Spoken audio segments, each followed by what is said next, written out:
If you thought we were woke before, you done went and woke the beast.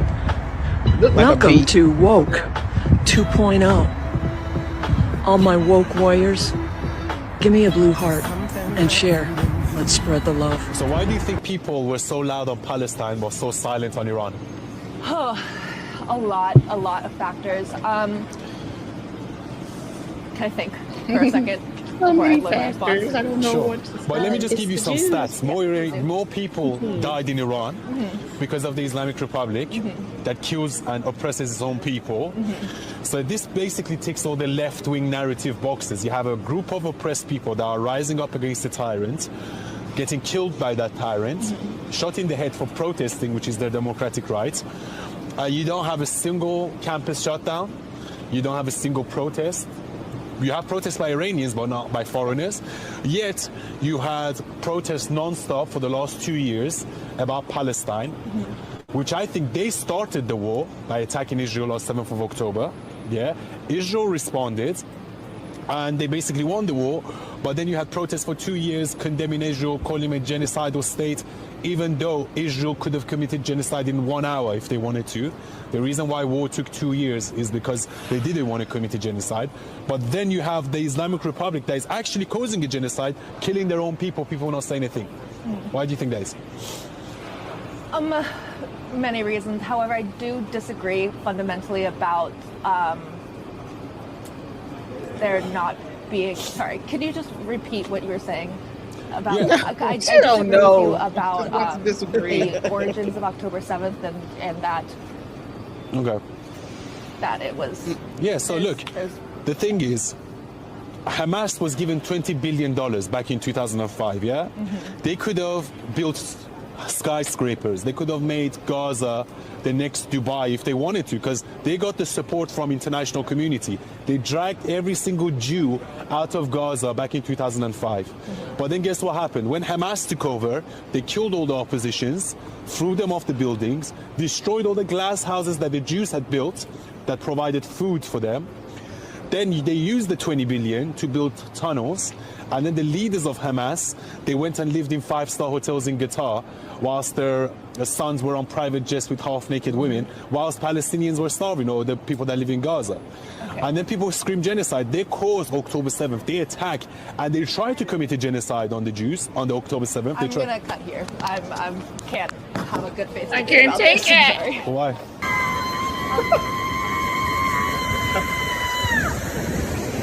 All right. Yeah.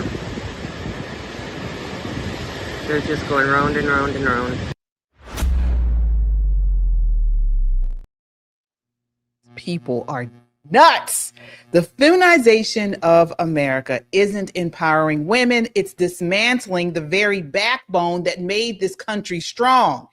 And I'm not going to mince words, folks. It's led by woke white women. All right. So the question is, how much more damage are we going to tolerate before we say enough? Good morning, good afternoon, good evening to you all as you watch this broadcast. It's time for Pop and Politics. I'm KJ. Let me introduce you to my co-hosts. Of course, we have Nicole Bennett. Hey, y'all. And Shelly E. Hi, everybody.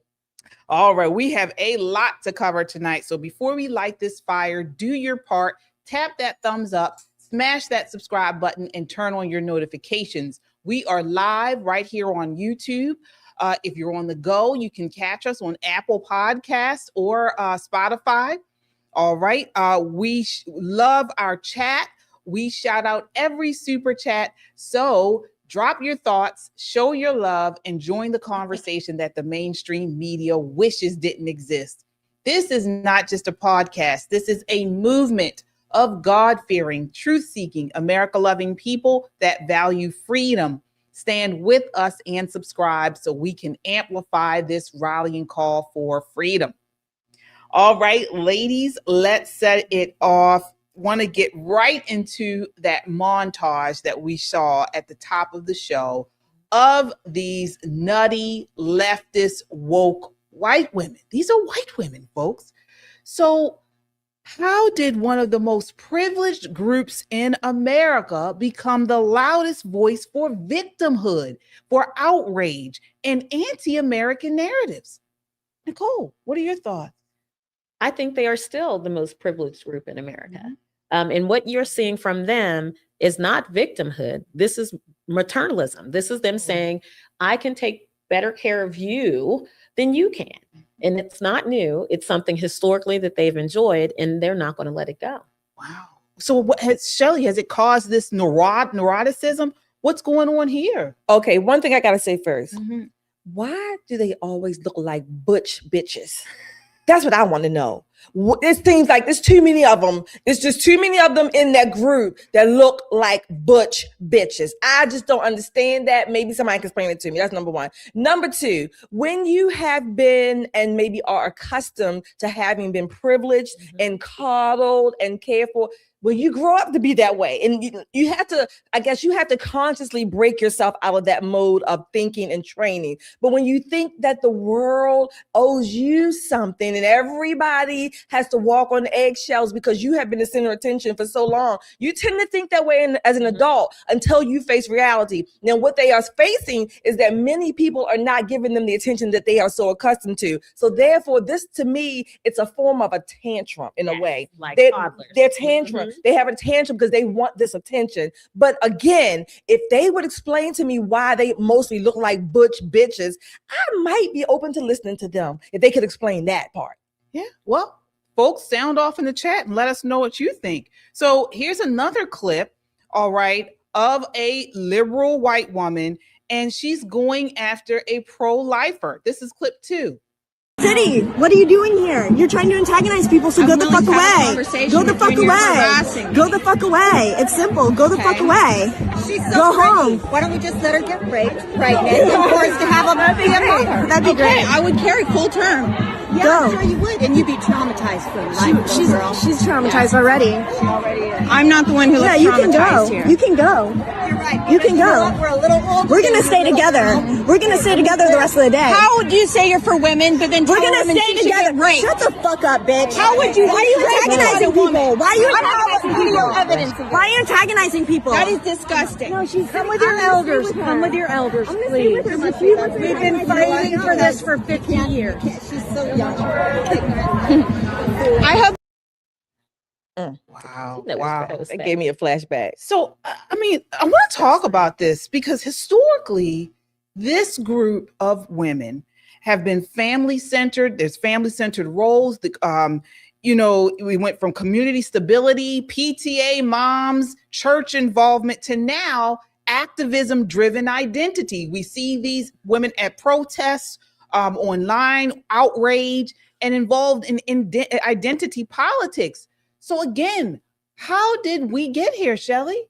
All right, can I say a quick story? Ooh. That gave me a flashback when she was in her face. Ooh. I remember when I was pregnant. Okay, now keep that in mind. I was pregnant. I was at the gym, my girlfriends and I don't know what we were talking about, but one of the other, I think it was, she was like an instructor. She got in a conversation and she didn't like what I said, right? I can't even remember what we were talking about. So I asked her, keep in mind I was pregnant. I think I was like 3 or 4 months pregnant, right? Mm-hmm. I asked her, I said, please step back out of my face, okay? I said, please step back out. You're a bit too close, okay? I said, so my girlfriend was there. She's like, oh, look, come on, Yvette. Come on. Like what she was saying, right? Come on, Eve, like that, right? So I said, the lady kept going. I said, get out of my face. The next thing I know, I swung and I hit her. Oh, wow. I did. I swung. I did, y'all. I'm for free speech, right? You can call me whatever. People call me by my middle name, all that stuff. I don't care, okay? But she was too close. That's number one. And they called the police on me. I waited for them.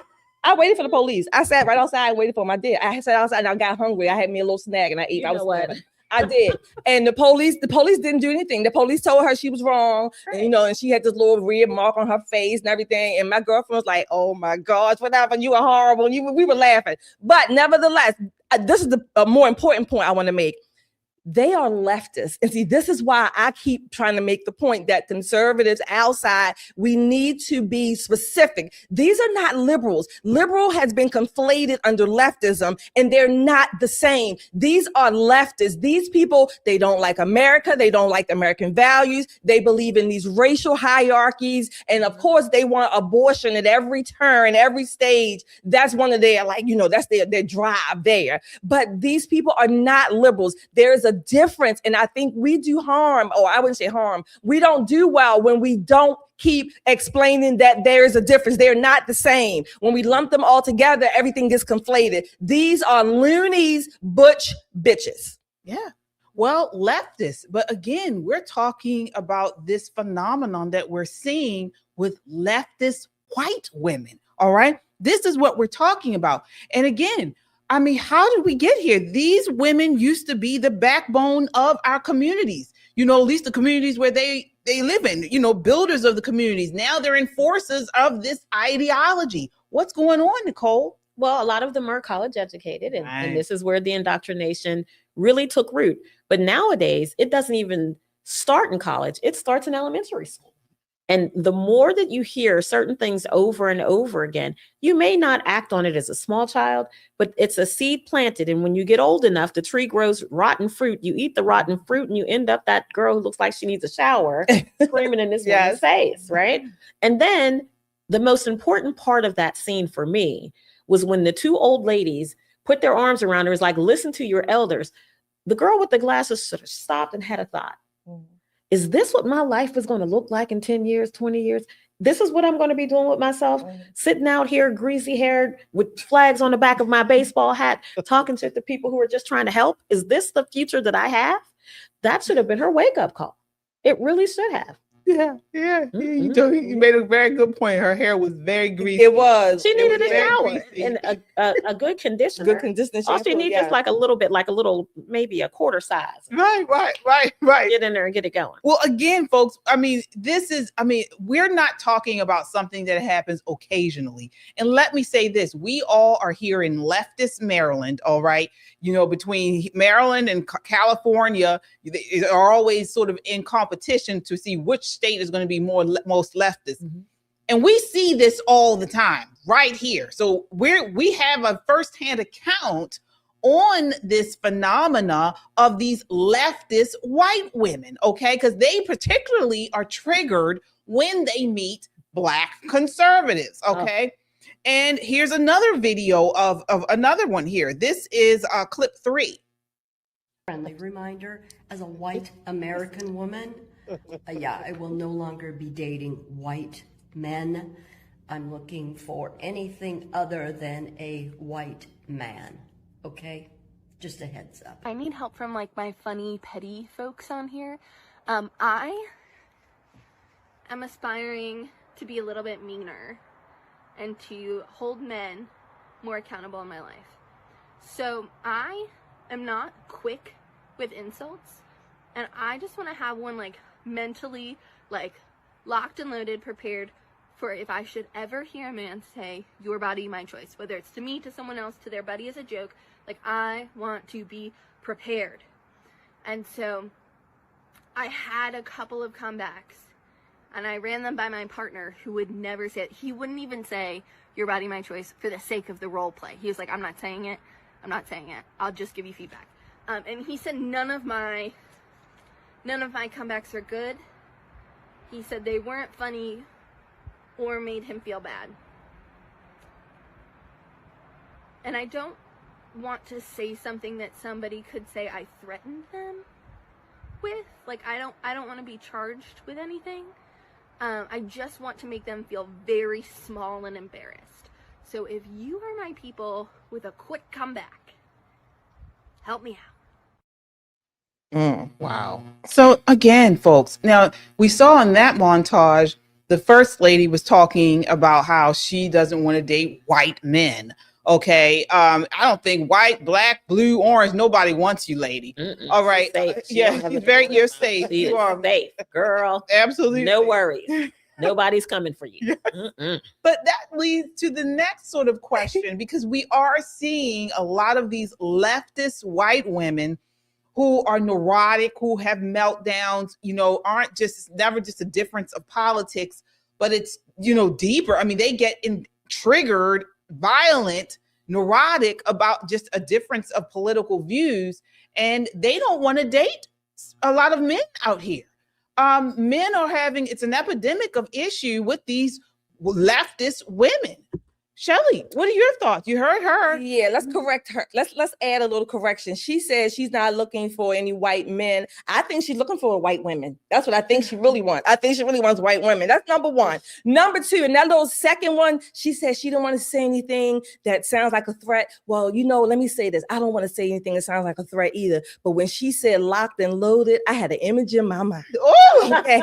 I just had an image in my mind. It just gave me like, ooh, okay, the warm fuzzies. Okay. But look, these women are crazy. They are loony. They are so emotionally driven. Mm-hmm. I don't know if they have not enough hormones, maybe too much. I don't know. But seriously, they are driven by emotions, and good men don't want you either. So you're right. She's safe there. They are the bane, if you will. They're not good for children. They're not good for marriages, relationships. She got her, whatever this man is saying that he don't want to say something. This not her man. She said her partner. Her partner. You're right. You're right. She said her partner. You're right. But again, they are not good. They should be few. They should be few and far between. It's too many of them at too much in one time period. They do a lot of damage. They do a lot of cultural and social damage, particularly when it comes to the minds of young people. They are warped, and that's all they can translate and transmit is to warp the minds of younger people. People like us, they back up from us because number one, we're not afraid of them. Mm-hmm. We don't take their bullshit. And number two, that locked and loaded image. It just does something to me. Yeah, well, Nicole, Shelley brings up a very good point. Mm-hmm. Many of these leftist women are in our education system. Yes. They are in our legislature, which we're going to talk about a little later. They are in positions of influence. What do we do? Well, the good news is they don't like men. They only like each other. Mm-hmm. So they're not having children. Right. Eventually they'll die off and the world will continue to spin. But what's more important in this moment is why no one is correcting them. Yes. Right. This is the problem I have with that. I talk about this with you guys all the time. Rules of engagement. Right. Why are the rules of engagement different with leftist white women than they are with any street thug or punk? I want to know what that is. If Tyrone jumps in the cop's face and is spitting on him and calling him all kind of dirty names, Tyrone is going to feel it. At a minimum, he'll be tased, maybe bear sprayed, maybe body slammed. There'll be something. And it's not only Tyrone. I'll say it's Tyler too. Men have this shorter block of grace when it comes to policing agencies. Mm-hmm. If it's a man yelling at another man, then people are like, okay, I'm gonna take care of the threat. Right. But when it's a 150-pound screaming greasy haired chick, I think they give them too much grace. I think that same level of aggression should be met to them, and they'll stop doing it. One thing for certain, they're not tough. There's nothing overly threatening, physically threatening about them. Even the girl with the mug and the big scarf on. If that person came up to you and you were with your child or, you had your hands full, you could bear spray her and she would go away, and never to come back again. But we've got to change the rules of engagement socially with these women. When they act out, they have to be held accountable. You brought up a very good point. I'll just share, I was at a Moms for Liberty event and a couple years ago. And outside of the event, there were leftists that were, of course, protesting the event.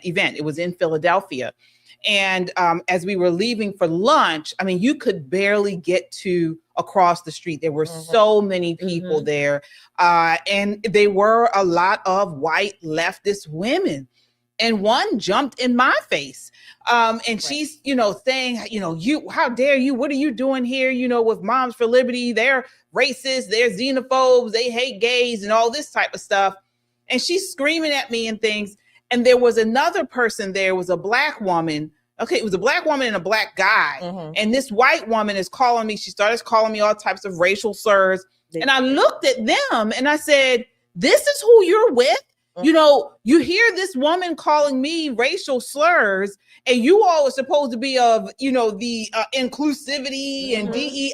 Exactly. You don't say anything to her talking this way to a Black woman. And they looked they looked ashamed, actually. The two Black people that were there, they looked ashamed. They didn't say anything, but they kind of cowered, you know, to themselves. And so, as you all have said, something needs to be done about these neurotic women. Black conservatives, particularly Black female conservatives, confuse them. Yes. It's like what is Joshua going around the wall? I mean, the wall. They running around the wall. We confuse them because they're not sure. And those women, or that guy, the couple you saw, they were uncomfortable. They were uncomfortable because to them now they want the approval of these types. I'll say this type. They want the approval of those types, but when they see us, we look like the same people, but we're on the other side. We actually confuse them, so they don't know what to do. But I tell you what, they need to stay out of their faces. That's for certain. Let me tell you, we were. I was speaking at a place outside of Annapolis, and there were a group of protesters, and some of them were LGBTQIA, you know, mafia, and some of them were just protesting my beliefs about school choice, which is fine. And they had these, you know, cardboard signs, I guess, and apparently they wrote on them with washable markers. So it started to rain, and you know, I always go over to engage them to see what the beef is, because if it's something that we can agree 98% on, come on in and have a seat, you know, get yourself a slice of pizza. We could talk about it. But this woman told me, she said, "You are a disgrace." Right. That's what they say. They always say that. Yeah. And that's what I did, Shelly. I cracked up. I was like, really? That's the first time I've ever been told that. Oh my gosh. And I'm Black too. Nobody told me what is going on. This is an eye-opening day. And she was so mad at me. And she's like, well, people like you effing B. And I was like, oh, girl, I'm from Pittsburgh. We're going to cuss all night. We're going to stand out here and eat it. But the people who were sponsors, like, Miss Bennett, could you come in? Could you come in? So the rain had washed all of their ugly words off the papers that they were holding. And of course, they looked like a bunch of drowned rats. So they're just kind of marching in a circle across the street from the venue, holding these signs, looking like somebody had doused them with a super soaker. And let me tell you, I referenced them in this speech at every available moment. Right. I said, can you open the blind so I can see the drowned rats out there? See the protesters.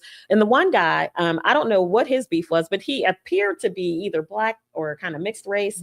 And he was absolutely embarrassed. Yeah. I saw him shrink into himself because I looked him in the eye. You know, I'm eyeballing everybody just to see if there's any threat, but they're just like a bunch of bored housewives out there, you know, having a hissy fit over somebody that they don't know. Right. But I'm a disgrace. Right. Cracked me up. I was like, girl, bye. Well, it looks like we have some super chats there. Let's see who we have here. Kung Fu CJ, Hey, always our first guy. Thank you for your $2 super chat. Yes. Hello, everyone. It's PAP time. Thank you so much, Kung Fu CJ, for your super chat. Yes. Southern Charm, thank you for your $2. He says, Shelly bringing beautiful beach vibes tonight. I know. Yes. Thank you for that compliment. The weather has been so funny here. So we like every day, you don't know if you're gonna wear what beach vibes, snow, whatever, right? Thank you for that. Gimpy, thank you for your $5 super chat, Gimpy. He says, in the old days, a man would have slapped the F out of those crazy women to keep them intact. Thank you, Gimpy. Yeah, absolutely. Laura, thank you for your $2. Ladies, you all look so beautiful tonight. Thank you, Laura. You always have things to say. So I know. Yeah. Thank you. Everybody in the chat land, you know what you got to do. Hit that like, share, and subscribe button. And make sure you hit the notification bell so you can be notified when we come on. Also, Nicole. We had a picture, don't we? We do. We have a picture to share. Oh, well, merchandise. Okay, Nicole, go ahead. So we have merch. Production, can we have the picture of one of our super chatter fans? We got a shout out for a super chatter wearing the merch. And until they can find it, all right, let's talk about merch. Listen, April 15th is coming. Everybody, give me my money back day. Have your t-shirt on. Send lots of pictures so we can send those pictures, maybe just plaster them all over the internet. See if we can get a little buzz going. But get your merch now. It's a great way to support us. It's a great way to help yourself because you'll have plenty of places to wear them this summer. All of the events that are going on, you can be appropriately dressed. And I hope maybe by the second segment, they'll have the picture. Yeah. We definitely forgot to tell you that we needed the picture. I told him earlier. Definitely want to shout out you all for, just your support, buying the merch, also your super chats. We really appreciate you guys. The mods, thank you so much. S-Files, Allie, of course, Gimpy. You all are the greatest. You really help us. We are always excited when we come in here because we always chat before the show. Wonder who's going to be here. Are we going to see Laura? Are we going to see LJ? So you guys are the best. Thank you all so much. We appreciate you for sticking with us and your support. Hey, somebody's shirt shipped today. Oh, congratulations. somebody did what? Susan's got her shirt coming. Good. Oh, good. cool. Okay. Absolutely. Excellent. All right. So we're going to stay on this topic, sort of. So we mentioned this next lady before, Helen Andrews. She is, if you really want to understand how we got here with the leftist women and then their meltdowns and neuroticism, this didn't just happen overnight. You have to look at the cultural architects behind it. All right. And so she goes into detail, Helen Andrews. She's an editor, a senior editor at the American Conservative and author of Boomers, the Men and Women Who Promised Freedom and Delivered Disaster, where she dives deep into how cultural shifts, especially amongst women, reshaped American society. Take a look here. This is clip 4. To put it in a single sentence, you could say that feminization equals wokeness. Everything you think of as wokeness is simply an epiphenomenon of demographic feminization. Think about all the things that wokeness means. Valuing empathy over rationality, safety over risk, conformity and cohesion over competition and hierarchy. All of these things are privileging the feminine over the masculine. So if you have ever wondered why wokeness appeared out of nowhere when it did, that is my hypothesis, that all of the institutions that began admitting women in the 1970s eventually got enough women that they were able to reorient them. For example, women are consistently less supportive of free speech than men in surveys asking which is more important, protecting free speech or preserving an inclusive society. Approximately 2/3 of men say free speech, and approximately 2/3 of women say inclusive society. In moral reasoning, the traditional way of phrasing the difference between men and women is to say that women have an ethics of caring and men have an ethics of justice. In making a moral judgment, men will ask, what are the rules and what are the facts? Women tend to be more interested in context and relationships. So let's apply that to wokeness. When James Damore wrote his famous, or I should say notorious memo for Google, arguing that female underrepresentation in the hard sciences might not be the result of bias and prejudice, no one even attempted to argue that he was wrong on the facts. The reason that he was fired was because the things he had written might make his female coworkers feel bad. Or consider the Kavanaugh hearings. The masculine position was to say that maybe something bad happened to you, but if you do not have evidence, then we can't allow you to ruin a man's life and career over it. The feminine position was to say, how can you talk about rules of evidence? Can't you see she's crying? Now, to be clear, many women were revolted by the way the Kavanaugh hearings played out. In fact, the very best book on the Kavanaugh hearings was written by 2 women, Molly Hemingway and Carrie Severino. But a political system in which men predominate will tend to operate according to rules of facts and objectivity, and one in which women predominate will tend to operate by the rules of emotions and subjective facts, even if there are individual men and women who fall on the opposite side of those camps. All right. So, in other words, this isn't random behavior. It's a system, a culture that rewards outrage, punishes dissent, as she was basically mentioning, and turns activism into identity. This is what you ladies have been talking about. And so what is the answer here? I know we kind of said it mostly. What did you think about what she said, and what did you answer? Oh, I agree with what she said, but it doesn't make it right because I agree with it. I agree with it because it largely plays out in the marketplace, if you will, right? You know, again, there may be some, I would say, exceptions or whatever, but the trend are the general things that she laid out. One of the things she said, and I think we don't give stock to that enough. She mentioned the baby boomers, basically, right? The baby boomers, we underestimate the impact that the baby boomers had on our society. Now, millions have been written about this, right? From 1946, 1964, there was this huge increase in babies being born, right? Well, those baby boomers are grown now and into their senior years, and they still have a significant impact. Those are the baby boomers. This is when we started getting the feelings generations and the baby boomers were off doing their thing, and they largely left Generation X, us, for the most part. Not that we didn't have our parents or family, but we did a lot of things on our own. We came up age hard knocks way a lot of times, right? Real life experiences. We still had our grandparents there to guide us and give us the wisdom, because our baby boomer parents, they might have been taking off their bras somewhere, right? They might have been somewhere at a hippie, a Woodstock or hippie thing, right? Not everybody, but you know what I mean? Yeah. But the baby boomers still have a significant impact, and a lot of them were women. A lot of them, and of course, women tend to live longer. So we have a lot of them still living. I'm not saying they should be dead, but we have a lot of them still living. But their impact culturally and socially, what they left for the generations after them, and the impact is still hugely significant, and it is largely feminized. Well, and that's what I'm sorry, Nicole, I just want to just say that's what she was. You brought up a very good point, because that's what she's saying. She's saying that a lot of this idea that the workforce, the education, the law system has become so feminized. Well, when did it become feminized? During the baby boomer generation. That's where we saw more and more women getting into these fields.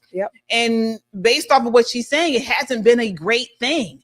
Our grandparents' generation, where many of them were still at home, not so much in the workforce, right? They pretty much took a little bit better care than the baby boomers did. What are your thoughts, Nicole? I agree with her 100%. Emotionalism is something that as a corporate person, you always have to be careful with, right? When I'm engaging with, let's say, a new doctor, I hire a new doctor for a practice, I always have to kind of, inhale a little bit and get myself ready. So sometimes the ladies on my staff, we can talk like ladies talk, right? Kick around and that kind of thing. But when it comes time to the money-making part, I have a switch that I have to flip to be in that right state of mind.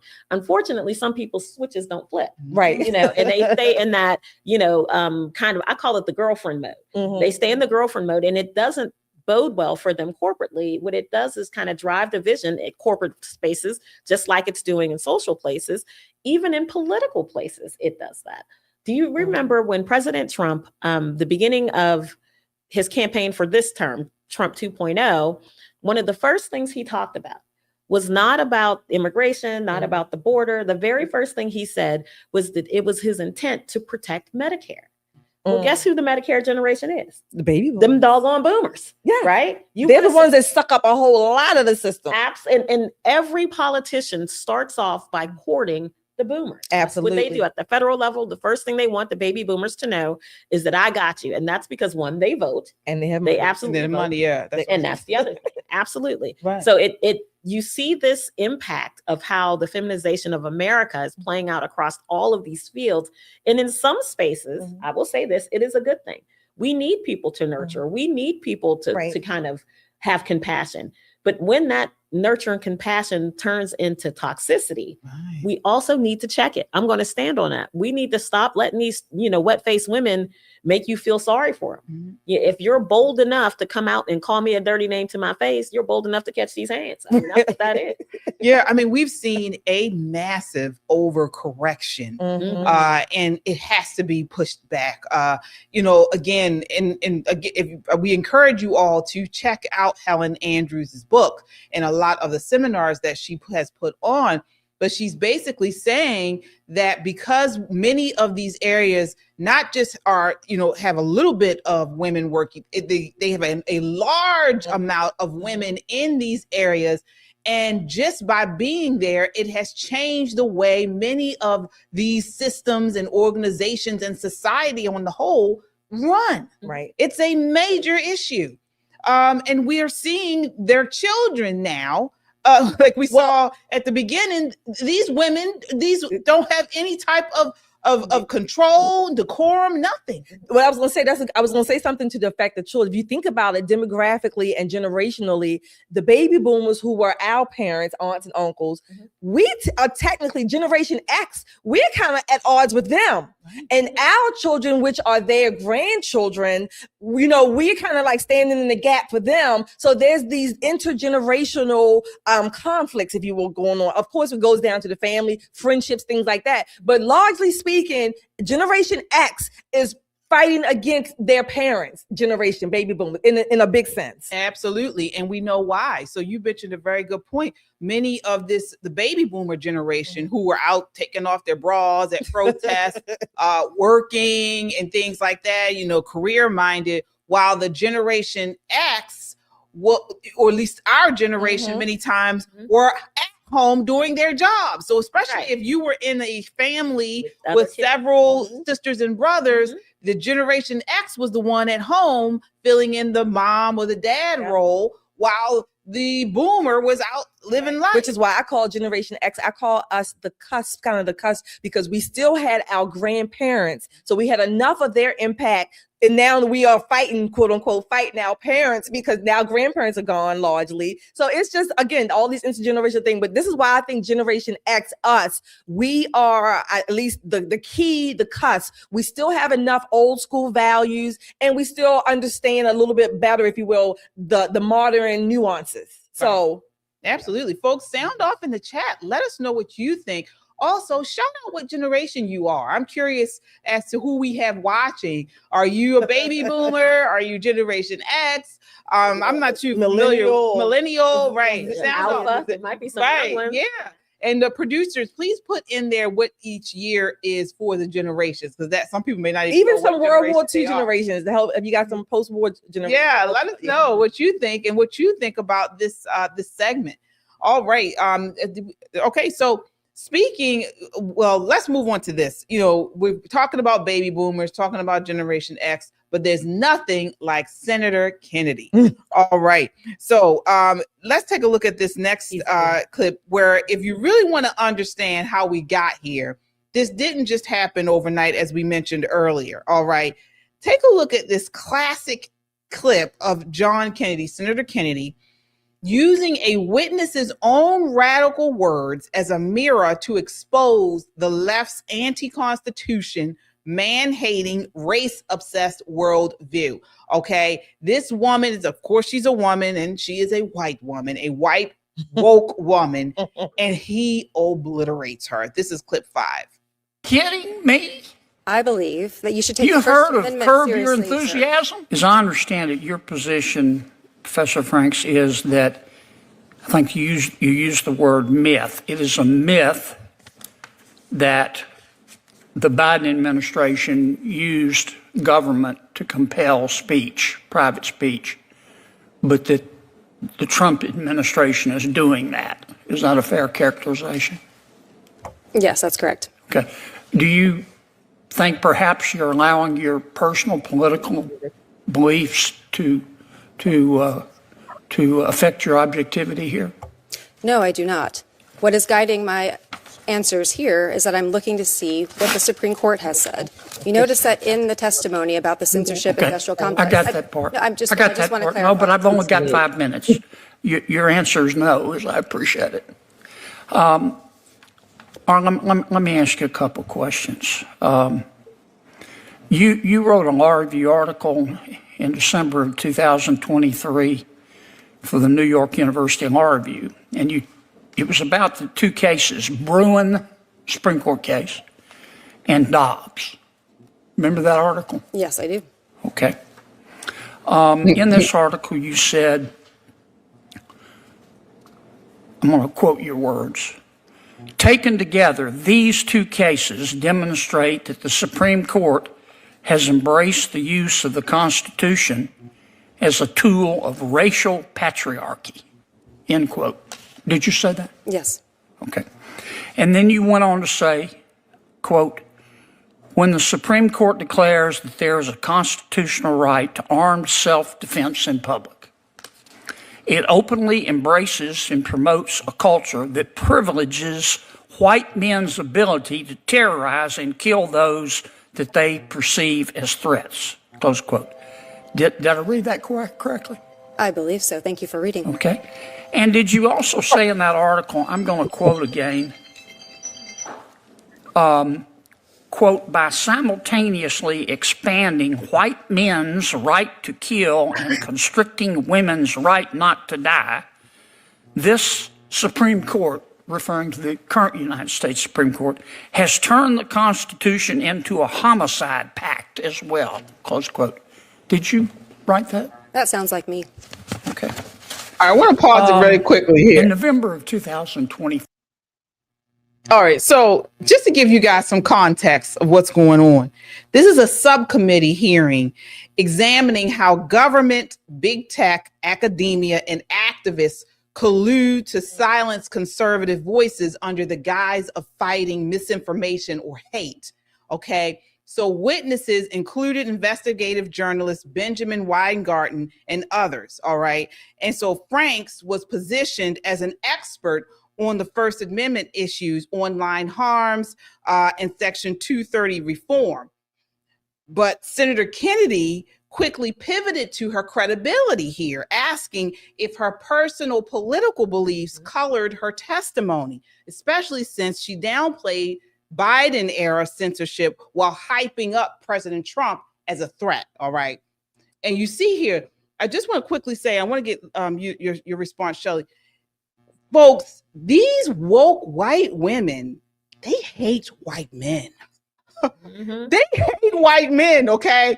You know, I hate to talk in these racial terms and stuff. They hate white men. Yes.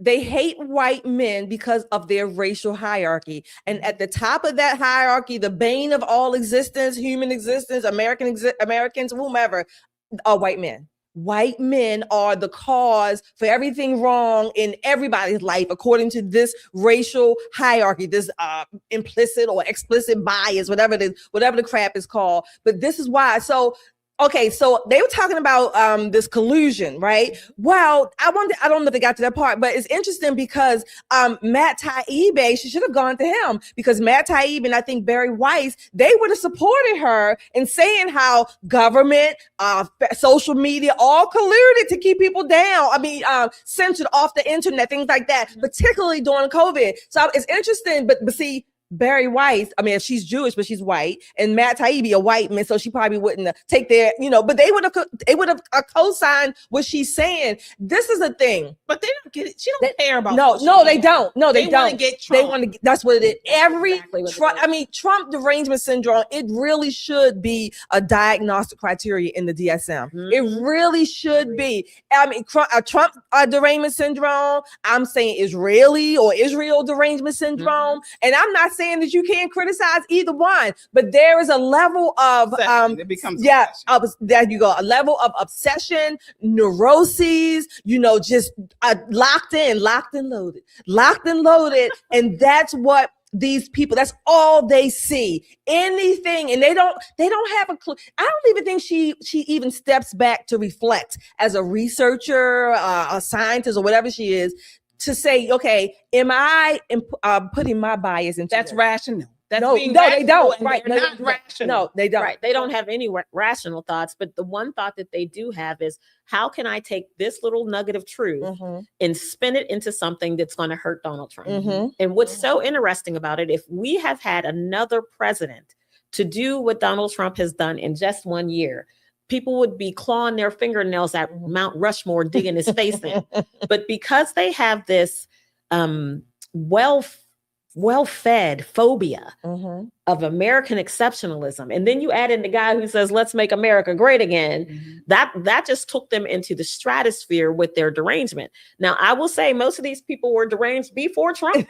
This is not new, but they were already on the edge, and he just kind of pushed them right over the top. But what we're seeing now is that some of America is starting to stand up. Some of America is like, I done had enough of y'all, but it's not enough. There are not enough people calling them out on their bad behavior. John Kennedy is one of them people. He's really good at calling them out on their bad behavior. He does it funny because he's the one who said that AOC is the reason why they have instructions on shampoo. Well, he's triggered this woman, folks. It goes on here. Take a look. You tweet, don't you? I'm not sure what the current terminology is for it, but yes, I am sometimes on the social platform that was formerly known as Twitter. Yeah, you're on a lot, aren't you? I'm not sure what the relevance of that is. You try to be provocative on there, don't you? Again, I'm not sure what the relevance. Well, let me show you the relevance. On November 7th, 2024, from your tweet, here's one of your tweets at 2:41 p.m. Quote: "The majority of Americans hate women. The majority of Americans hate women more than they love anything, including democracy." Close quote. Did I read that correctly? I am not sure what this has to do with the subject matter of this. Did you say it? I do not have those words in front of me. I probably said something along those lines, but what is the relevance of that to this hearing? Big as Dallas, right there. Yes. Big as Dallas. But your political beliefs don't impact your feelings about President Biden or President Trump. I don't have feelings about either of them. What I have is to me like you have your favorite feeling is anger. Let me ask you this. You issued another tweet. This was in May of 2022. You've just been tweeting up a storm. You said, quote, "There's a reason why the conservative-dominated Supreme Court thinks the Constitution does not contain a right to an abortion, but is convinced that it contains an individual right to possess firearms. And that reason is white male supremacy." Close quote. Wow. Did I read that correctly? Is there a question in this? Did I read that correctly? That was a question that is relevant to this hearing. Did I read that correctly? Do you really think that the United States Supreme Court, you're an officer of the court, is guided by white male supremacy? I believe that the First Amendment prohibits the president and other state officials for punishing people for Did you honestly say that, Professor? And you expect us, that the First as a Democratic witness, to take you seriously? Are you kidding me? I believe that you should take the First Amendment seriously. You heard of curb your enthusiasm? Sir. Here's my saying, curb my nausea. Absolutely. She was steaming. She reminded me of a female version of Rumpelstiltskin. If she could have stood up and started jumping up and down, she would have done it. Oh my gosh. We steam coming out of her ears, Nicole. Listen, those little lips and rolled in on it. So she was like, I was like, okay, you know, that's not the place where you want to puff up, honey. That is definitely not the place. It's interesting that when she said, he was reading her quotes about this fears that she believes America has a fear of women. They really do believe that. And so this is what they are reacting to, the craziness in their own mind, the delusions and maybe hallucinations that people that they see harming white women. Well, it's interesting though, this is the sidebar. It's interesting though that I wrote down 1, 2, 3, 4, 5, 6 or 7 names. Dakara Thompson, Jocelyn Ingeray, Laken Riley, Stephanie Mentor now, Sheridan Gorman, poor thing, and Rachel Morin. These women were killed by murder. Let me correct myself. They were murdered by men. They really hate women. Right. But they are legal aliens. But her type, I don't know if she personally, but her type go all out of their way to protect these same men who murder women, young women. Younger, they could be our daughters for the most part, right? Rachel Morin was a mother of 5. A white woman. These people are murdered and they don't blink an eye. It's so weird. And we have seen this time and time again, these women, particularly in law enforcement, where they provide this toxic empathy for criminals, but then they hate these white men, these men that haven't done anything to them. It's so bizarre. It's worse than toxic. It's suicidal. Yeah. Because there's some of us on this planet are harder to kill than other ones. You see what I'm saying? Because we go out all the time. None of us are going out to a protest carrying a baby in the middle of a snowstorm, making yourself a sitting target for somebody, some nut job to shoot you, kill you, or do any of that kind of thing. This is what these women are doing. Yeah. That they are target number one for a lot of this quote unquote illegal migrant crime, and seemingly they don't care. All they care about is toppling off white men. They want white men out of the way so they can take the alpha position and basically ruin the country, because I can't live with that level of emotion. I can't. Yeah. You know, we're going to need a purge. Yeah, absolutely. The only thing I can think of is white men need to start having babies with black conservatives. That's what you got. Well, look, Wait a minute. Wait a minute. You know, wait. I'm not with you today. I'm joking. We're just talking about. She's just a mess tonight. White woke women. First bras was off. Now we making babies. What is going on here tonight? No, I'm just joking. But anyway, I mean, I'm not joking. I mean, you can love whoever you want to love. Right, absolutely. And President Trump said, make a bunch of babies. Yeah, down. Let's go. Whatever you would love. We have some super chats. All right, we have super chatters here tonight. Again, thank you for your super chats, everybody. Hit that like, share, and subscribe.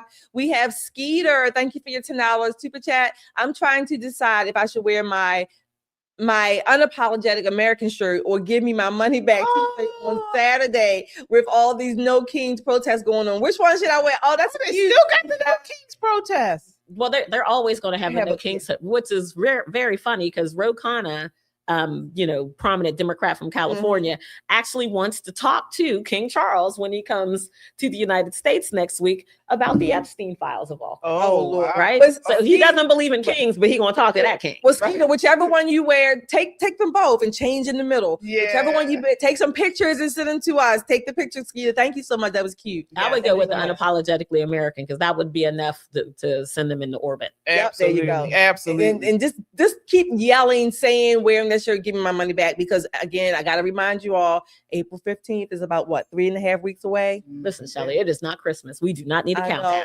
Girl, yeah. We do not need a countdown. All right, folks. Well, keeping on in my no production. Great job.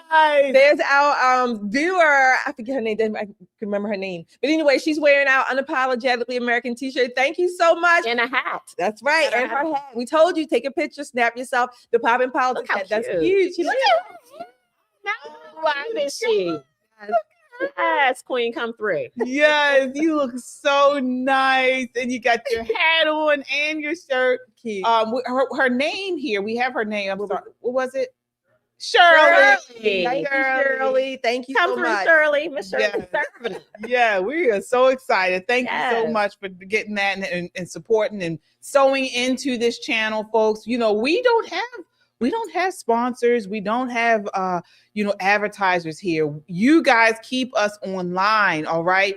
And this is the last Wednesday of the month for us. We'll be back on Friday, but this is the last Wednesday for March for us. So, next Wednesday is April. Oh, April 1st. Oh, yeah. So, we want to end the month with a bang. Yeah. I forgot. Oh my gosh. I completely forgot. Today is Maryland Day. Oh, it is. Oh my gosh. And isn't today the 2-year anniversary of the Key Bridge? Yes. Oh wow. Key Bridge You mean the bridge is the still bridge ain't still built ain't built out, right? Right, The yeah. bridge to nowhere, literally right now. Absolutely. Well, folks, speaking of these white woke women, we got to talk about the governor of Virginia. Oh my gosh. So, folks, I mean, she, if anyone, if you look up in the dictionary, leftist, woke, white leftist, she would be the picture you would see. Take a look at this next clip. This is clip 6. Congrats, VCU. Go Rams. What a wonderful, wonderful, wonderful way to start March Madness. So Virginia fans, I hope you are enjoying all of our Virginia teams that are in the tournament, and certainly VCU kicked it off really well with their success. Any insight on the budget? If it comes down to VCU and UVA, who do you got? I did put out my bracket. In my bracket, I did go with some of the historical results back in 2019 when UVA won. So in the end, my bracket put UVA to win the Mets. let's be very clear. I'd be delighted if it's VCU. Thank you so much. We had an affordability election last November in Virginia, and the Democrats swept in with supposedly moderate Abigail Spanberger, and it took a matter of days or hours for people to realize how far left she is. And now we're getting tax increases upon tax increases, rejoining the greenhouse gas initiative to intentionally raise energy prices. The one thing that affects more people more quickly and poor people more than anyone else. And so in Virginia, we just had a seat flip too. 30 miles south of where we're all sitting in Woodbridge. Deep blue territory in Northern Virginia went Republican for the first time since the 1980s. So I agree that people affordability matters. That it matters, and B, that people vote on how they feel it's really happening. We watched Joe Biden try to tell everybody what the economy was, and it wasn't, and they voted differently. And you can't talk people into it, right? I mean, I think the state, right, you're right. But the state. All right. I pray that's the case across the country. That was Ken Cuccinelli talking about the seat that flipped in Virginia. And again, as he said, it was correct. It was a deep blue area and it flipped red. All right. But so people are starting to see the train wreck of a governor, Abigail Spanberger is, particularly on taxes and on crime, folks. She's been in the news recently due to, as we mentioned, Stephanie Minter, a 41-year-old mother from Fredericksburg, Virginia, who was brutally stabbed and multiple times in the neck and upper body while waiting at a bus stop. She was killed. And so she died. The guy who murdered her was an illegal immigrant from Sierra Leone. He entered here illegally in 2012, was charged with second-degree murder and petite larceny. But guess what? He had more than 30 arrests prior to this. So the issue surrounding this is now Spanberger, along with many of these leftist governors and mayors across the country, are making the state a sanctuary state, and they will not turn over this guy to ICE. Shelley, what are your thoughts? Again, we got these white woke women who claim to care about women, but they never their love, if you will, they're all with these illegal immigrant murderers, violent criminals, outweighs their care and concern and what they should actually be doing for the citizens, residents in their states and across the country. More women, unfortunately, I think, are going to be murdered and harmed by these illegal maniacs, these murderers, these pieces of shit. That's what's going to happen. And the Abigails and Brandon Johnsons, and even here in Maryland, the Westmore types, if you will, they're not going to give a damn, because as long as Trump is in office, 2, illegals give them voting power and voting leverage. That's more important. That's all they're worried about, is remaining and keeping their power, remaining in office as long as they can, and even getting promoted to higher levels. Yeah, before I get you in, Nicole, take a look here at this next clip. This is clip 7. Always that smile, that amazing smile, could just lift anybody up, and I miss her so much.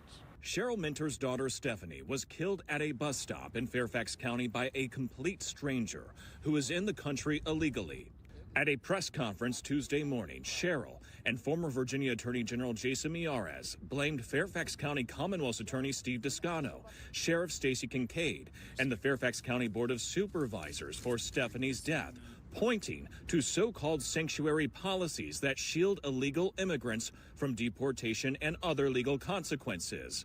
Time after time, Stephanie's accused killer, Abdul Jallo, was arrested, charged, and released back into the community. This despite police sending written warnings to the prosecutor that if he were released again, Jallo could kill someone. These vicious criminals aren't repeatedly put back on the streets again and again.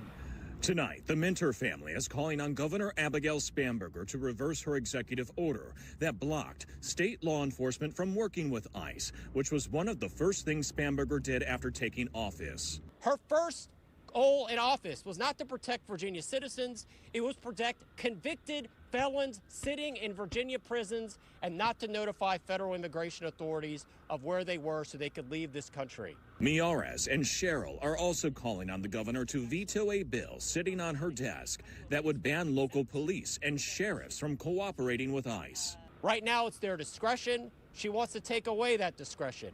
So the sheriff of Bedford or the sheriff of Galax or Grayson or Washington County have to adopt the same criminal first, victim last mindset that is adopted in Fairfax that has harmed so many innocent Virginians. You agree with them? Yes, 100%.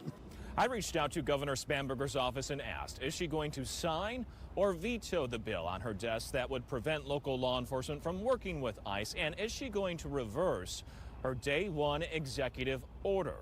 She has not responded. Reporting in Richmond, Nick Minogue, 7 News. Yeah. Nicole, what are your thoughts? April 21st, Virginia needs to vote because true to form, what she's trying to do is gerrymander the state to a 10-to-1 Democrat to Republican ratio. So not only is she a horrible leader, and I told you, Virginia, that she was a horrible leader before you voted for her, but she's showing you that she has no care and concern for the citizenry, for the people, her constituents. Did we see her say anything moving? She offered thoughts and prayers. There were some thoughts and prayers. But does that bring back this young woman? Nope. It does not. Does it de-traumatize the community? It does not. What's going to happen in Virginia is the same thing that has happened in Maryland. There'll be places where people just don't want to go because the migrant population is so kind of robust, and it's not worth the risk. It's not worth getting stabbed out for. And it's unfortunate because I hate to say it, Winsome had a great slogan, "Don't Maryland my Virginia." And guess what Abigail Spanberger is doing? She's Maryland it to the day is done. I mean, folks, I would stay out of sanctuary cities. If it's a safe sanctuary state, stay out. Or if you're going to go in, make sure you got your guns are blazing. I mean, this is ridiculous. Shelley, what are your thoughts? Somebody put in the comments that Abigail reminds Jay Bullitt of Hillary Clinton. She actually reminds me of the witch in The Wizard of Oz, not the Wiz. When you do that side profile, she got that nose. All she needs is a hat on. Toucan Sam. Yeah, yeah, right. Again, I thought about this when I was watching the clip. You ever notice that after people are horribly murdered and harmed, we see a lot of the Black people, the police chiefs, the mayors, right? They are out there. Brandon Johnson comes to mind. They're out there after it happens. We hear about the policies, but we almost never see the people pushing the policies before somebody even harms them. Most of those are these white liberals, quote unquote, but they're leftists really. But these white leftists, progressives, these are the ones, a lot of the lawmakers. I'm not saying there are no other ethnicities involved, but these are the policies, these progressive policies being put forth while the Abigails, the Brandon Johnsons, even the Mamdam, whatever his name is, they go to their gated homes in their 24/7 security, paid for by us, paid for by the people whose loved ones are being slaughtered on our streets. I don't understand how she even got elected. Other people, I don't get it. They're tearing down, literally tearing people, their policies. I'll say that their policies are causing people's early deaths and untimely deaths, particularly by the hands of illegals who shouldn't even be here. Someone said, I heard it this week. I don't know who said it, but I'm just going to quote it.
Folks, we're having some technical difficulties. We'll be right back on the air in a moment. Please bear with us.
It looks like the CIA is on to our grift.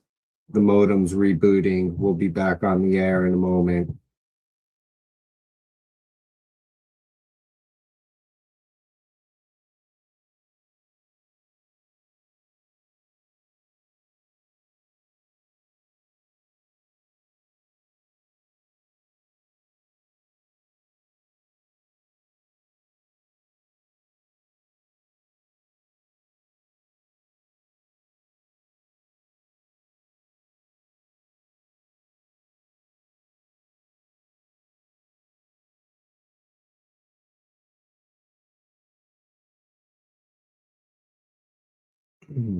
No one wants to hear me sing, J Bullets. You'll all have blood coming out of your ear.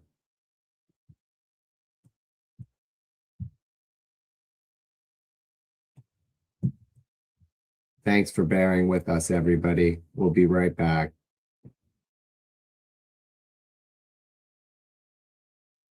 That's right. While you're here waiting, hit that like, share, and subscribe. Check out our merch. We all love our merch. We want to thank our fans for buying our merch. Shirley, thank you. But guys, hit the store, man. Hit the like, share, and subscribe. Hit the store. Check out our merch. We'll be right back on the air.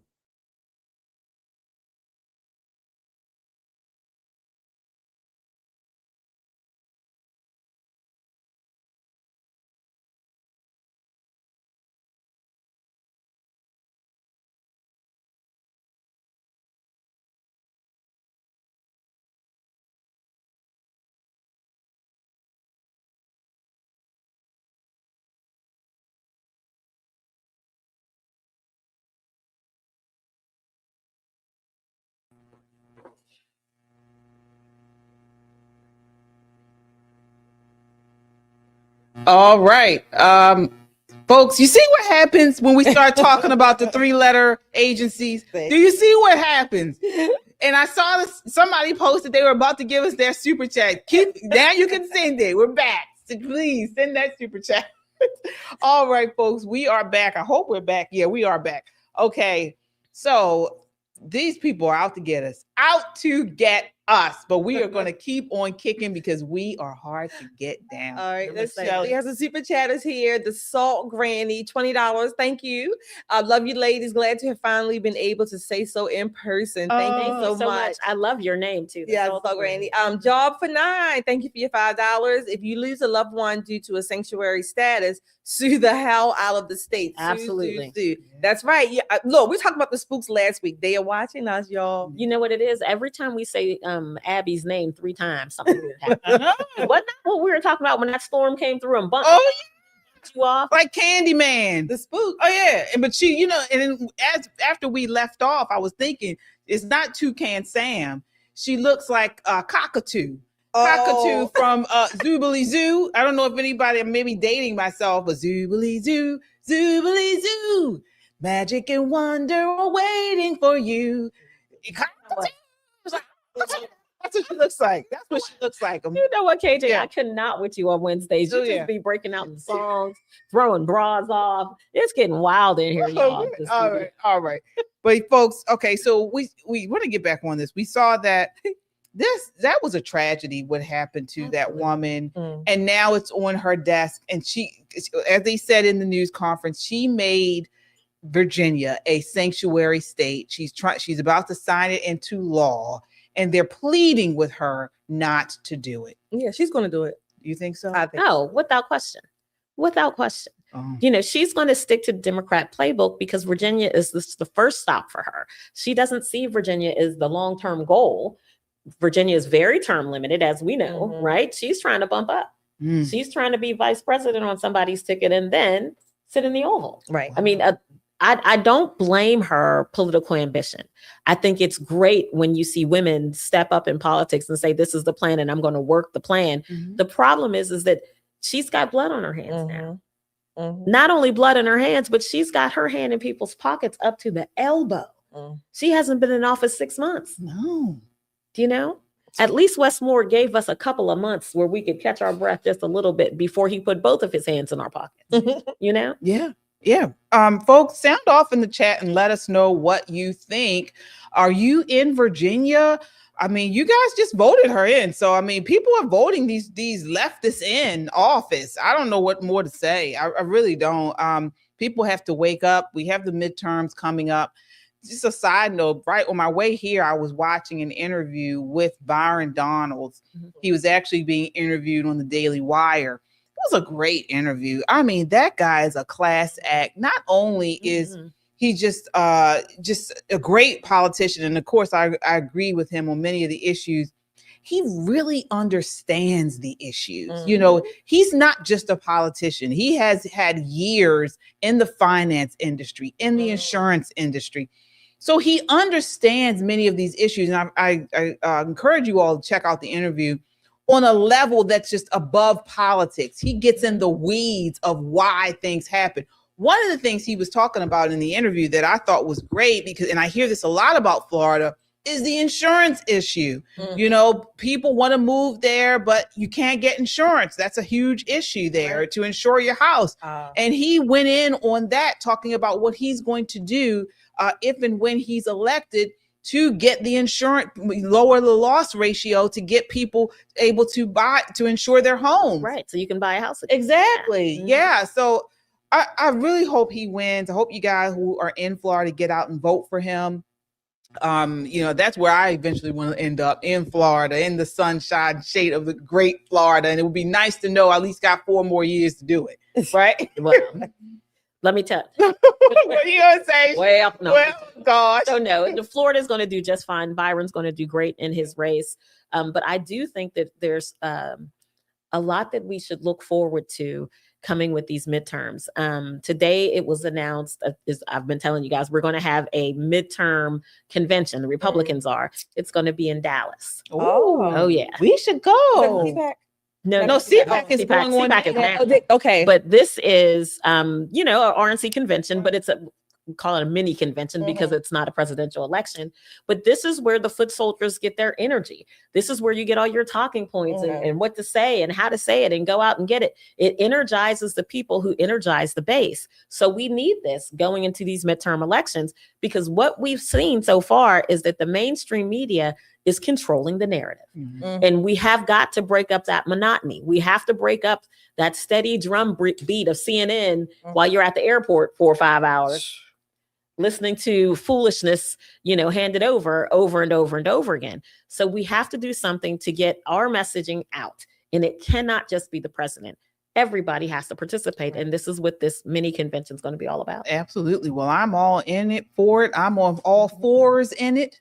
I will. And because we cannot afford losing the House and the Senate. So I really hope you guys are in tune with this, you know, talking about, you know, because honestly, I mean, and again, I'm not one of these ones that are just going to agree with President Trump on everything just because he is. No, but I honestly believe that the country has been better with him at the helm. I'm not super excited about the Congress, but we need them because let me tell you, if we lose, they're going to try to impeach President Trump. Oh, they're not going to try. It's going to be day They're going one. to do it. First They're thing going that to they're do going to do. But what I really want to see on the other side of these midterms is leadership in the House, leadership in the Senate. It cannot just pass 5 bills and call it a session. Yeah. We need to codify all of these wonderful things that President Trump has done by executive order. Mm-hmm. The Supreme Court is doing their thing. They're hearing cases all the time. They're making decisions. It made a Maryland case. You guys saw that. A case that originated here in Maryland on allowing parents the opportunity to opt out their children from this indoctrination, LGBT books and things like that. That was Montgomery. They approved the stay. Yeah. So we had a super chatter up. Stevie Lynn. Stevie says, "Hey ladies, long time listener and watcher, first time donated to anyone on YouTube." Wow. Thank you. That's amazing. Just wanted to show you some appreciation. You ladies make my days more than you know. Oh, thank you. Much love and God bless you. Thank you very much. Thank you. Yes, indeed. All right, folks. So again, as we were saying, we're all conservative. We know we don't agree all the time, but we are conservatives. We want to win this in the midterms. We want the Republicans to win. And so we're going to continue to watch and we're going to continue to get the facts out about what's going on. Unfortunately, we can't say that about everyone who is on the right, or at least was on the right. That takes us to Candace Owens. She's folks, off the board. You're not going to believe what she did. You're not going to believe what she did today. So, folks, she has come out against Erica Kirk, Daily Wire, Dan Bongino. I mean, the list goes on. She has been on a rampage against folks on the right. Mm-hmm. And today she used that venom towards Nick Shirley. So she came out on the show today and well, I'm just going to, you guys can take a look here. This is clip 8. I saw your footage and I was blown away. And so just really quick, before we get into the footage, introduce yourself to the audience and what it is you do. Yeah, my name is Nick Shirley. I'm an independent YouTube journalist, and I go all across the world, not just the United States, but all across the world, showing the realities of things as they really are, whether it had been the migrant crisis or the fentanyl crisis or asking people who they're voting for. I go to all the locations, or just doing ride-alongs with gangsters in Chicago as well. Yeah. Okay. So this I saw it and I was like, this is like, it was some of the most incredible footage. Okay. So he's blown away by what Nick does. And Nick has definitely accomplished some amazing things as a 23-year-old. He also claims that within 48 hours, he managed, among many other accomplishments, he infiltrated Rio, Brazil's most dangerous gang. I'm not kidding. He did this in just 48 hours. I'll let you listen to Nick explain it. Take a listen. Through the course of 2 days, I was able to get access to one of Rio's largest gangs, Comando Vermelho, and befriend a few of their soldiers who are so dangerous they cannot even leave the favela.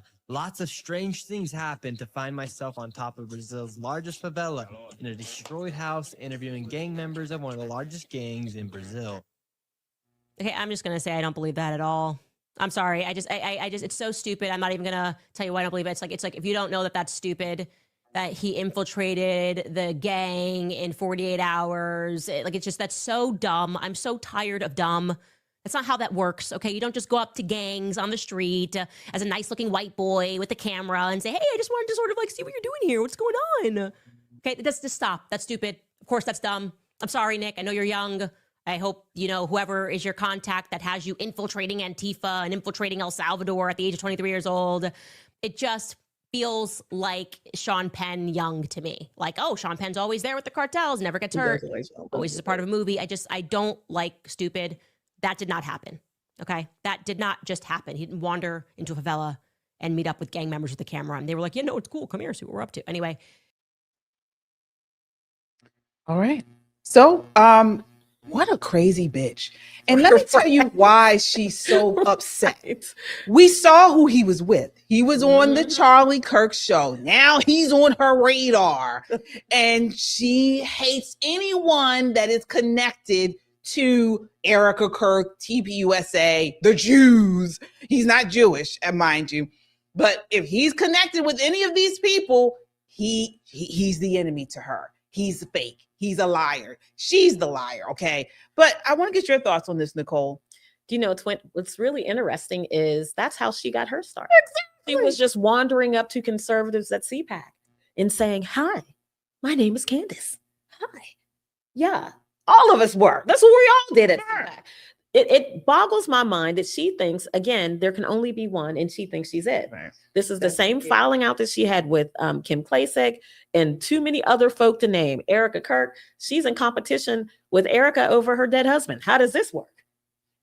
I mean, she had this whole tearful thing. You left me out of your story of meeting Charlie. Well, I didn't meet you. I met him, right? You were not important. Well, I was in Israel with Charlie. And she tried to make that sound like it was something salacious, like they were on some kind of hot vacation together, boyfriend, girlfriend thing, when it was nothing of the sort. So there's something definitely, I don't know if it's a chemical imbalance, but she's got something going on, and it makes her not only a danger to other people, eventually she's going to be a danger to herself. And I think that danger is going to come when that Delaware jury hands her that verdict from that Macron case, and she's going to have to write them a check that's going to make her eyes roll in her head. And then maybe, just maybe, she won't be running at a wall at 150 miles an hour with nothing standing in between to stop her, because that's exactly what she's doing. The crash and burn of this woman is going to be epic.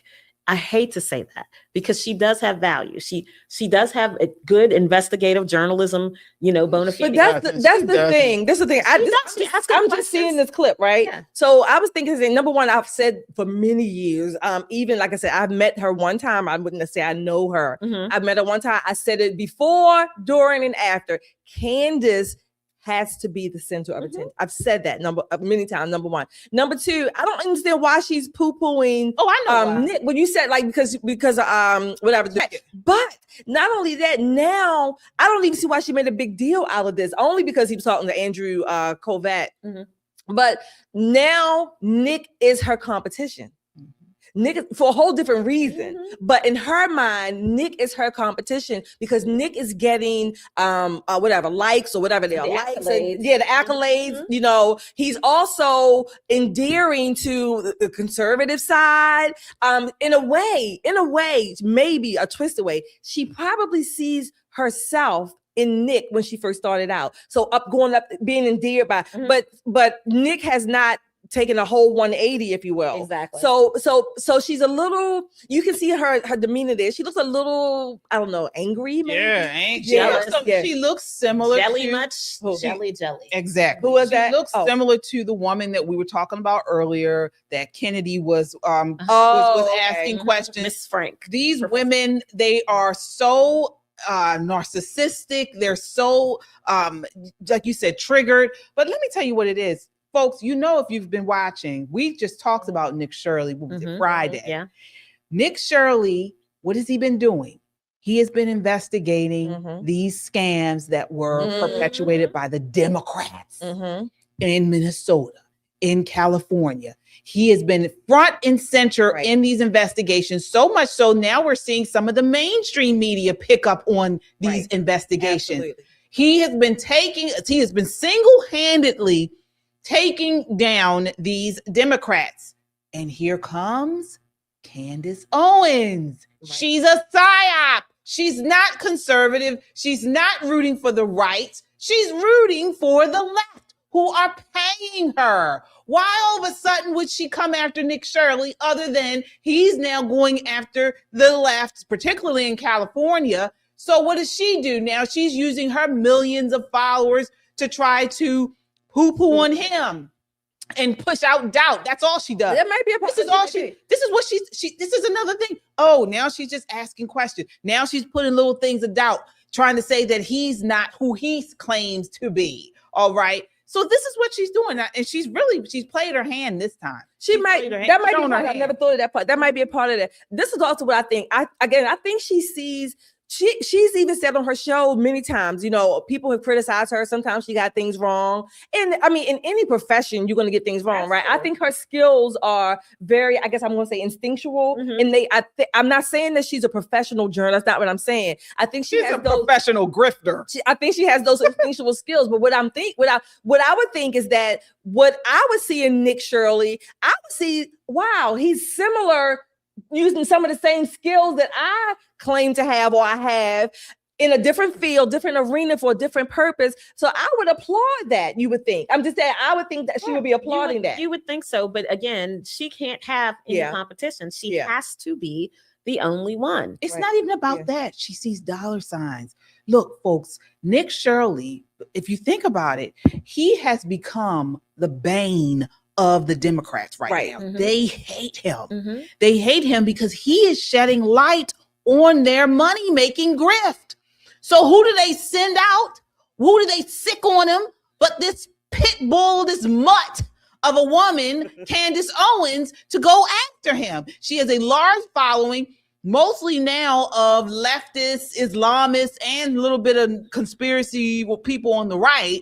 Okay. And so she's now going after him because those are the people who want to see him fall. They don't like him. Her people who watch her don't like him. She sees dollar signs. It's a grift. And he is now her new competition. I don't even know competition. He's now her new way to make money. She's going to start calling him out. Exactly, the new target. Well, Dashia says we are all way off base. Tell us how, Dashia. Tell us how. What are we missing? What do you think it is, or what? Or maybe we're just totally wrong. Let us know. We want to hear it. I would like to hear some of your comments. Oh yeah, definitely. I don't understand what else it could be because again, I mean, Nick Shirley. Oh my gosh. I mean. He's that's the thing. She goes after these people that like they have sort of an innocence about them that we don't see the mainstream media people. And I say that because, like, for instance, Nick Shirley, I mean, he's come out and said he's a virgin, he's really into his Bible. He goes around with his mother, for goodness sake. We saw him at AmFest. I mean, this is a guy who generally, guys his age are not doing what he's doing. Okay, same thing with Erica Kirk. She's one of these Bible believing women.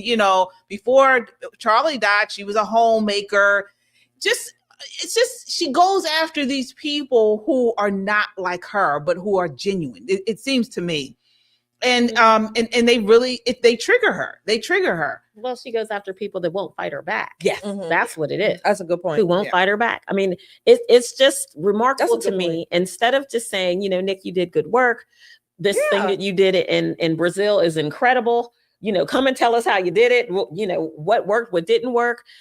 There was no reason to call it, fake or nonsense or any of those things, because things do happen that are unexplainable. I mean, you take her. She was sitting on YouTube complaining, about being a Black Democrat. Then suddenly she's a Black Republican. It takes off because of her incendiary language.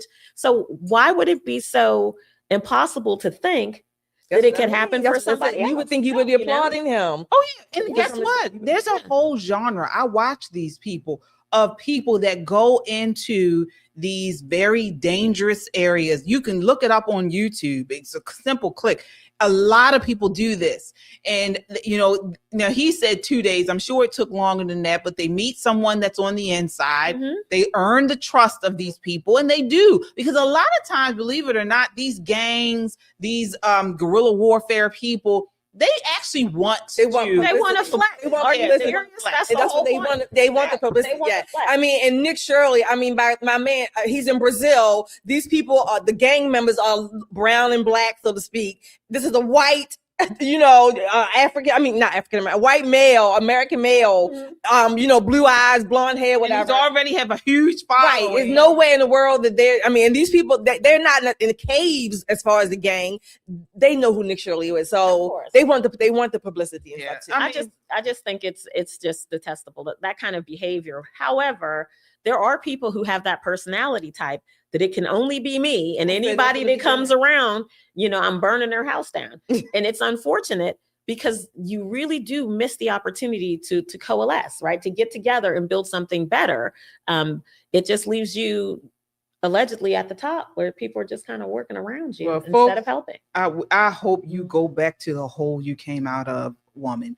I mean, this is just awful. And, again, we wanted to call her out and talk about, again, this is sort of what we've been talking about, these neurotic women. And she's one of the ones that used to be on the right, but I think she's always been on the left. I think I'm starting to think now this has been a long-term grift of hers. And she never believed what she pushed. I really believe that now. And so she, like many of the women we've been talking about on the show today, are neurotic, woke women. And so wouldn't that be an episode? Yeah, that would be an episode if she came out and say, ha ha ha, I've been grifting you guys this whole time. Oh yeah. I'd watch that. Oh yeah. I tune in for that. It'd be much CTV. Let us know what you think. Shout out in the chat and let us know what you think. We'll definitely go back and read your comments. That does it for us tonight.